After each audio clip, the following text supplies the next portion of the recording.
మనం SR24 channel ద్వారా RTI యాక్ట్కి సంబంధించి ఇప్పటికే కొన్ని సెక్షన్స్ కోసం తెలుసుకున్నాం.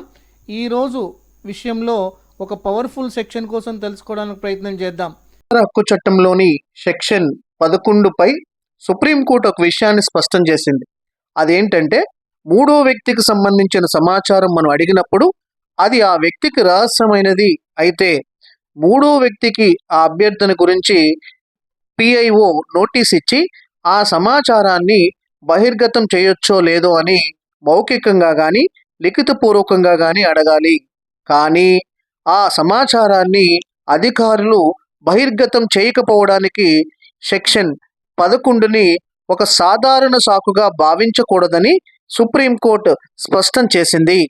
అదేవిధంగా PIOలు సమాచారం బహిర్గతం చేయడంలో మూడో వ్యక్తికి కలిగించే హాని కన్నా ప్రజా ప్రయోజనాలకు చేకూర్చే మేలు ఎక్కువగా ఉన్నట్లయితే ఆ సమాచారాన్ని వెల్లడి చేయవచ్చు అని సమాచార హక్కు చట్టం 2005 సెక్షన్ 11(1)లో స్పష్టంగా తెలియజేయబడింది.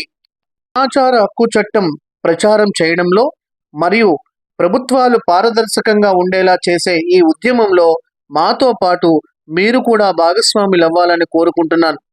ఈ వీడియో ఎంతమందికి వీలుంటే అంతమందికి షేర్ చేయండి, లైక్ చేయండి.